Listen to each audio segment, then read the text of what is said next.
Hello বন্ধুরা, আমরা জানি চন্দন গাছ অনেক মূল্যবান, কিন্তু আপনি কি জানেন এই মহামূল্যবান গাছকে পাহারা দিতে কেন ছায়ার মতো লেগে থাকে পৃথিবীর সব ভয়ঙ্কর বিষধর সাপের দল? কেন শত শত বছর ধরে চন্দন গাছকে ঘিরে তৈরি হয়েছে এক রহস্যের দেয়াল?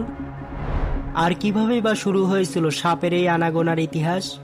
আর কেনই বা এই গাছের কাঠের দাম আকাশচুম্বী? রহস্যের স্যার, আজকের পর্বে আমরা চন্দন ও সাপের সে অজানা জগৎ উন্মোচন করব, যা এর আগে হয়তো আপনাকে কেউ বলেনি।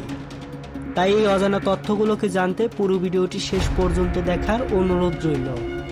তাহলে চলুন চন্দনের সেই রোমাঞ্চকর রহস্য উন্মোচন করা যাক। চন্দন গাছকে আমরা দূর থেকে রাজকীয় আর পবিত্র মনে করলেও এর অস্তিত্ব টিকে থাকার পেছনে কিন্তু লুকিয়ে আছে এক নিষ্ঠুর বিশ্বাসঘাতকতা। এই গাছ আসলে প্রকৃতির এক ভয়ঙ্কর ছদ্মবেশী খনি। আসলে এই বৃক্ষটি একা বেঁচে থাকার ক্ষমতা রাখে না। চন্দনের শিকড় মাটির নিচে কোনো এক নিঃশব্দ শিকারীর মতো ছড়িয়ে পড়ে এবং অন্য কোনো গাছের শিকড়কে নাগালে পাওয়া মাত্রই তাতে সরাসরি সংযোগ স্থাপনের মাধ্যমে এক নীরব ধ্বংসলীলা চালায়।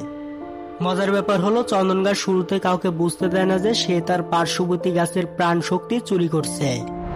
মাটির গভীরে এটি শিকড়ের মাধ্যমে এক অদৃশ্য মরণ কামড় বসিয়ে অন্য গাছের ভেতরে ঢুকে পড়ে এবং সেখান থেকে সব পুষ্টি সরাসরি নিজের দেহে শুষে নিতে থাকে। বিজ্ঞানের ভাষায় একে বলা হয় হেমি প্যারাসাইট। মূলত চন্দন তার আশেপাশের গাছগুলোকে তিল তিল করে নিটেজ করে নিজে বড় হয়। তবে এই পরজীবী প্রক্রিয়ায় পূর্ণতা পেতে গাছটিকে পাড়ি দিতে হয় এক দীর্ঘ সময়। এই নিঃশব্দ চুরি চলতে থাকে দশকের পর দশক। মূলত চন্দন বড় হতে যুগের পর যুগ সময় নেয় বলেই এর ভেতরে প্রতিটি কণা হয়ে ওঠে মহামূল্যবান।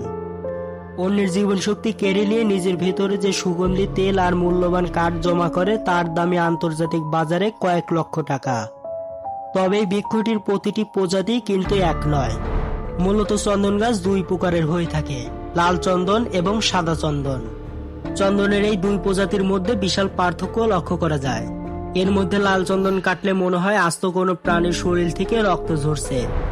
অন্যদিকে সাপেদের যাবতীয় আনাগোনা মূলত এই সাদা চন্দন গাছকে ঘিরেই দেখা যায়। তবে নাম সাদা চন্দন হলেও এর ভেতরের আসল কাঠটি কিন্তু হয় হালকা হলদেটে রঙের। আর এই জাতের সাদা চন্দনই হলো সাপেদের প্রধান আস্তানা। কিন্তু সাপেরা কেন অন্য সব গাছ ছেড়ে এই চন্দন গাছকেই বেছে নেয়? চলুন এবার সেই আসল কারণটি জেনে নেওয়া যাক।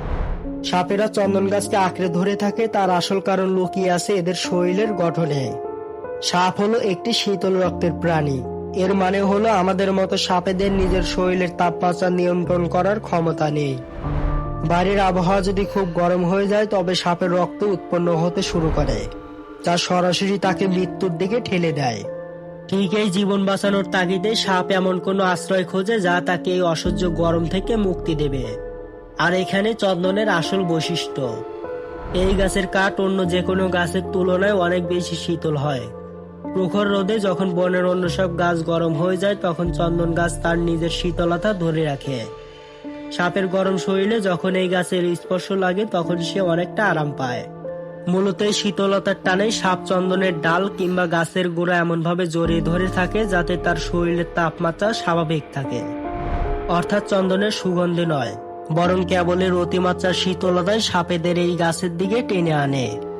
আর এভাবেই তারা যুগের পর যুগ এই দামি বৃক্ষটির পাহারাদার হিসেবে থেকে যায়। এখন আপনাদের মনে একটি প্রশ্ন আসতে পারে যে এই চন্দন গাছে মূলত কোন ধরনের সাপ সবচেয়ে বেশি দেখা যায়। আসলে এখানে বিষধর এবং বিষাক্ত উভয় প্রজাতির সাপের উপস্থিতি লক্ষ্য করা যায়। তবে সবচেয়ে বড় বিষয় হলো এই সাপগুলো চন্দন গাছের শীতলতায় এতটাই শান্ত হয়ে পড়ে থাকে যে অনেক সময় এদের দেখে আলাদা করে চেনার উপায় থাকে না। মূলত তীব্র গরম থেকে বাঁচতে এই গাছটি তাদের কাছে একটি নিরাপদ আশ্রয় কেন্দ্র হয়ে ওঠে। তাই ঘন্টার পর ঘন্টা তারা নড়াচড়া না করে কেবল গাছের গোড়ায় লেগে থাকে। সহজ কথায় চন্দন আর সাপের এই সম্পর্ক কোনো গালগল্প নয়, বরং এটি টিকে থাকার এক আদিম লড়াই। এই বিষাক্ত সাপগুলো যখন নিজের শরীর ঠান্ডা লাগতে চন্দন গাছকে জড়িয়ে ধরে থাকে তখন তারা অজান্তেই এই দামি বৃক্ষটিকে যে কোনো চোর বা পাচারকারীর হাত থেকে রক্ষা করে। অর্থাৎ মানুষ বা অন্য কোনো প্রাণী এই গাছের কাছে আসার সাহসই পায় না শুধুমাত্র এই সাপেদের উপস্থিতির কারণে।